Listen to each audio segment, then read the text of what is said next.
సంక్రాంతి టైంలో గోదావరి జిల్లాలో కోడిపందాలు ఎంత ఫేమస్, పేకాట శిబిరాలు కూడా అంతే పాపులర్. ఆ 3 రోజులు కూర్చున్న దగ్గర నుంచి లేవకుండా ఆడే పేకాట రాయిలు ఉంటారంటే అది నిజంగా అతిశక్తి కాదు. దాన్ని సరదా అని వాళ్ళు అంటారు, జూదమని బయట వాళ్ళు అంటారు. సరే, ఎవరేమనుకున్నా అదంతా అంతవరకే. పండగ ముచ్చట ముగిశాక అలాంటివి ఉండవు కాబట్టి పోలీసులు కూడా చూస్తున్నట్టు వదిలేస్తారు. కానీ ఇప్పుడు పరిస్థితి మారుతుందట. తొండముదిరి ఊసరవెల్లైనట్టు ఉమ్మడి పశ్చిమ గోదావరి జిల్లాలో ఇప్పుడు సీజన్తో సంబంధం లేకుండా పేకాట శిబిరాలు అడ్డగొలుగా నడుపుతున్నారు. మహా అయితే మేము డబ్బులు ఇస్తాం, మీరు మమ్మల్ని ఏం చేస్తారంటూ కూడా అంటున్నారు. ఇక్కడ ఆడేందుకు ఏకంగా హైదరాబాద్ లాంటి ప్రాంతాల నుంచి వస్తున్నారని, సకల వస్తువులు కల్పిస్తున్న ఆ శిబిరాలకు పోలీసుల సపోర్ట్ కూడా ఉంటుందన్న గుసగుసలు కూడా వినిపిస్తున్నాయి జిల్లాలో. మీరు ఎంత తెచ్చుకునైనా ఆడండి, ఆడేవాడు ఆడండి, ఆపేవాడు ఆపండి, మీకు మేమే కాదు మా నాయకులు కూడా గ్యారంటీ అంటూ పేకాట శిబిరాల నిర్వాహకులు ప్రచారం చేస్తుండడంతో ఇప్పుడు పశ్చిమ గోదావరి జిల్లాలో పేకాట పరిశ్రమ స్థాయికి చేరుకుంటుందన్న సటైల్స్ కూడా వినిపిస్తుంది. తణుకు, భీమవరం ప్రాంతాల్లో వీటి కోసం ప్రత్యేక ఏర్పాట్లు చేసి ఏడాది పొడవునా నిరాటంకంగా జరిగేలా చూస్తున్నారట.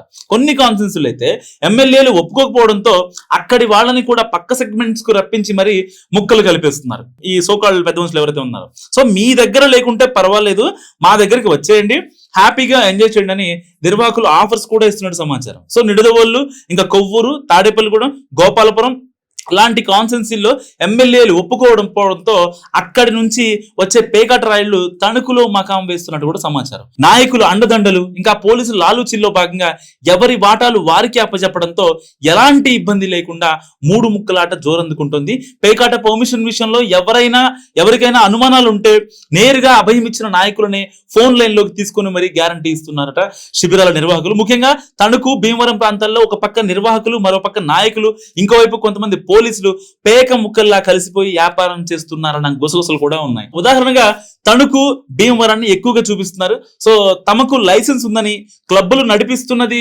కొందరైతే, అంటే కొంతమంది ఆ క్లబ్ పేరుతో లైసెన్స్ తీసుకుంటారు, వాటి గురించి అనమాట. సో ఎవరి వాటాలు వారికి ఇచ్చేసాం కాబట్టి అడ్డులేదనే ధీమాతో మరికొంతమంది అపార్ట్మెంట్లు, ఇంకా ఫామ్ హౌస్లు పేకాట్ డెన్లుగా మార్చేశారట. ఇటీవల పొలం గట్లు, మైదాన ప్రాంతంలో జూదం ఆడుతున్న వారిపై డ్రోన్లతో నిఘా పెట్టి మరీ పట్టుకుంటున్న పోలీసులు ఊరి మధ్యలోనే యథేచ్ఛగా సాగిపోతున్న శిబిరాల జోలికి మాత్రం వెళ్లడం లేదని చెప్పుకుంటున్నారు.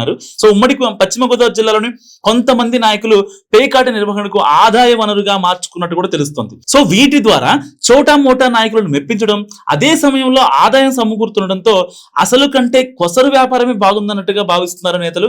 సో మద్యం సిండికేట్ల తరహాలోనే జూదం నిర్వాహకులు సైతం సిండికేట్లుగా ఏర్పడి శిబిరాలు నిర్వహించడం ఇప్పుడు ట్రెండ్ అయిపోయింది అక్కడ పశ్చిమ గోదావరి జిల్లాలో. తణుకు చుట్టుపక్కల ప్రాంతాల్లో పాటు భీమవరం పరిసరాల్లో నడుస్తున్న ఈ వ్యాపారాన్ని చూసి మరికొన్ని చోట్ల నాయకులు ఇన్స్పైర్ అవుతున్నట్టు తెలుస్తుంది. ముఖ్యంగా రాజకీయ నాయకులకు ఇది ఆదాయ వనరుగా మారడంతో ఇప్పట్లో వీటికి బ్రేక్ పడే అవకాశం ఉంటుందా అన్నది డౌట్ అంటున్నారు స్థానికులు. మొత్తం మీద తణుకు, భీమవరం కేంద్రాలుగా ఏడాది పొడవునా జూదగాళ్లకు రోజంతా 3 ముక్కలు 6 వాటాలు అన్నట్టుగా సాగుతుంది. సో పశ్చిమ గోదావరి జిల్లాలో యథేచ్ఛగా జరుగుతున్న ఈ పేకాట గురించి మీరేమనుకుంటున్నారు? కామెంట్ రూపంలో చెప్పండి.